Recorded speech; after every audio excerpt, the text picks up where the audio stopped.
नमस्कार साथियों, हम पढ़ चुके हैं कि अर्थशास्त्र की विषय वस्तु को दो भागों में बांटा जा सकता है। पहली व्यष्टि अर्थशास्त्र, दूसरी समष्टि अर्थशास्त्र। इस वीडियो में हम व्यष्टि अर्थशास्त्र और समष्टि अर्थशास्त्र का डिटेल में अध्ययन करेंगे। तो आइए साथियों देखते हैं व्यष्टि अर्थशास्त्र और समष्टि अर्थशास्त्र का विस्तृत अध्ययन। व्यष्टि अर्थशास्त्र और समष्टि अर्थशास्त्र का सर्वप्रथम प्रयोग रेगनर फ्रिश ने 1933 में किया था। साथियों, रेगनर फ्रिश को अर्थशास्त्र में अपने योगदान के लिए सर्वप्रथम अर्थशास्त्र का नोबेल पुरस्कार जब से अर्थशास्त्र की शुरुआत हुई 1969 में, तब वो इन्हीं को मिला था। साथियों, व्यष्टि अर्थशास्त्र और समष्टि अर्थशास्त्र शब्द की उत्पत्ति कहाँ से हुई, यानी ये शब्द कहाँ से आए। तो यदि हम बात करें व्यष्टि शब्द की, तो व्यष्टि को हम अंग्रेजी में बोलते हैं माइक्रो, जो कि ग्रीक भाषा के माइक्रोज से लिया गया है, जिसका अर्थ होता है छोटा। ठीक है। और यदि हम समष्टि की बात करें तो समष्टि को हम अंग्रेजी में मैक्रो कहते हैं, जो कि ग्रीक भाषा के मैक्रोज से लिया गया है, जिसका अर्थ होता है बृहद, यानी फैला हुआ या व्यापक। ठीक है। व्यष्टि अर्थशास्त्र में छोटे स्तर पर अध्ययन किया जाता है और समष्टि अर्थशास्त्र में बड़े स्तर पर अध्ययन किया जाता है। अब हम एक एक करके दोनों की बात करते हैं। सबसे पहले हम बात करेंगे व्यष्टि अर्थशास्त्र के बारे में। जैसे कि हमने अभी बात की, व्यष्टि अर्थशास्त्र में सूक्ष्म स्तर पर, या हम कह सकते हैं लघु स्तर यानी छोटे स्तर पर अध्ययन किया जाता है। छोटे स्तर पर कैसे? इसमें व्यक्तिगत इकाई के आर्थिक व्यवहार का अध्ययन किया जाता है। व्यक्तिगत इकाई में आते हैं जैसे कि उपभोक्ता, उत्पादक या फर्म, ये कैसा आर्थिक व्यवहार करते हैं, उसका अध्ययन करते हैं हम व्यष्टि अर्थशास्त्र में। ठीक है।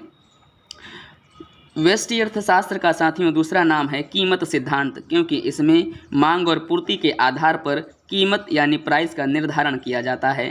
ठीक है, आगे देखते हैं।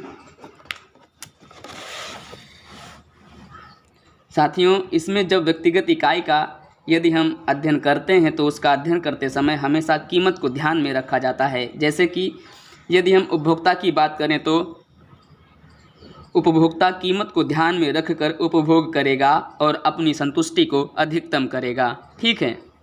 और यदि हम उत्पादक की बात करें तो उत्पादक क्या करेगा? वो हमेशा कीमत को ध्यान में रखकर उत्पादन करेगा और अपने लाभ को अधिकतम करेगा।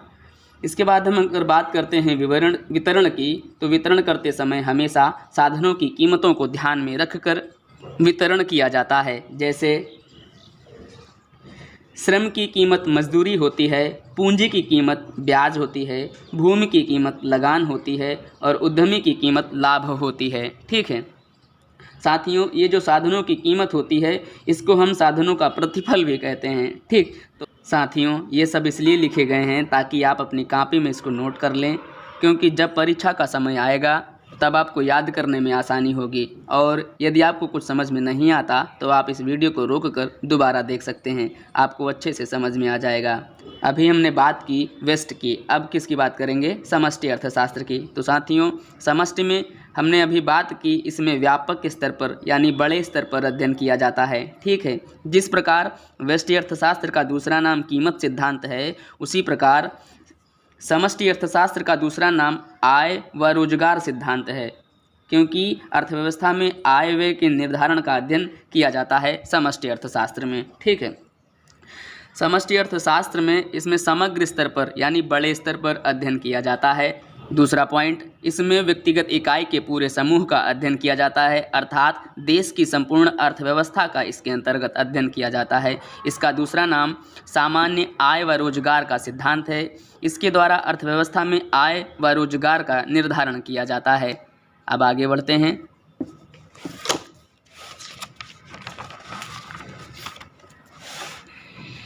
साथियों, अगर हम बात करें कि समष्टि अर्थशास्त्र आया कहाँ से, तो समष्टि अर्थशास्त्र की उत्पत्ति का श्रेय जाता है J.M. कीन्स को, जिनका पूरा नाम जॉन मेनार्ड कीन्स है। साथियों, हम पहले बता चुके हैं कि J.M. कीन्स यानी जॉन मेनार्ड कीन्स और J.N. कीन्स यानी जॉन नेविले कीन्स दोनों अलग अलग व्यक्ति हैं। जब विकसित देशों में आर्थिक मंदी आई थी 1929 से 1933 में, तो उस समय प्रचलित थे क्लासिकल सिद्धांत और वे मंदी के कारण विफल हो गए। J.M. कीन्स ने 1936 में अपनी पुस्तक the journal theory of employment, interest and money में समष्टि के बारे में बताया और आय और व्यय का नया सिद्धांत दिया। तो तभी से उत्पत्ति मानी जाती है समष्टि अर्थशास्त्र की। ठीक है, चूँकि इन्होंने ही इस सिद्धांत को सर्वप्रथम दिया था और इसी के बाद समष्टि अर्थशास्त्र की उत्पत्ति हुई, इसलिए J.M. कीन्स को समष्टि अर्थशास्त्र का जनक अर्थात फादर ऑफ मैक्रो इकोनॉमिक्स कहा जाता है और इनकी पुस्तक समष्टि के सिद्धांत वैज्ञानिक तरीके से विकसित हुई। ठीक है साथियों, इससे बहुत ही महत्वपूर्ण प्रश्न बनता है और परीक्षा में पूछा भी जाता है, तो आप इनको अच्छे से समझ लो। इसका नाम, बुक्स का नाम और प्रकाशित वर्ष। समष्टि अर्थशास्त्र के जनक J.M. कीन्स थे और व्यष्टि अर्थशास्त्र के जनक एडम स्मिथ थे। इन दोनों में जो अंतर है वह भी आप समझ लीजिए। तो साथियों, हम बात कर रहे थे समष्टि अर्थशास्त्र की। समष्टि अर्थशास्त्र में संपूर्ण देश की अर्थव्यवस्था का अध्ययन किया जाता है। तो देश की अर्थव्यवस्था में कुल रोजगार कितना है, कुल विनियोग यानी निवेश कितना है, कुल बचत कितनी है, आर्थिक विकास में उतार चढ़ाव कितने हो रहे हैं, इसके अलावा सामान्य कीमत स्तर कितना है, तो इस सब का अध्ययन हम समष्टि अर्थशास्त्र में करते हैं। साथियों, गार्डनर एक्ले ने समष्टि अर्थशास्त्र की बहुत अच्छी परिभाषा दी है और उसको आपको याद भी रखना है कि समष्टि अर्थशास्त्र में संपूर्ण जंगल का अध्ययन किया जाता है। एक बार फिर से, समष्टि अर्थशास्त्र में संपूर्ण जंगल का अध्ययन किया जाता है, ना कि उन पेड़ पौधों की प्रकृति का जिससे कि जंगल बना है। कितनी अच्छी परिभाषा है ना, कि हम संपूर्ण देश की अर्थव्यवस्था की परिभाषा का अध्ययन करेंगे, ना कि जो एक एक व्यक्ति है उसका अध्ययन करेंगे। ठीक है, तो साथियों, ये थी व्यष्टि अर्थशास्त्र और समष्टि अर्थशास्त्र का विस्तृत अध्ययन। अब हम आगे आने वाले वीडियो में हम व्यष्टि अर्थशास्त्र और समष्टि अर्थशास्त्र में अंतर के बारे में बात करेंगे। तो आज के लिए इतना ही, धन्यवाद।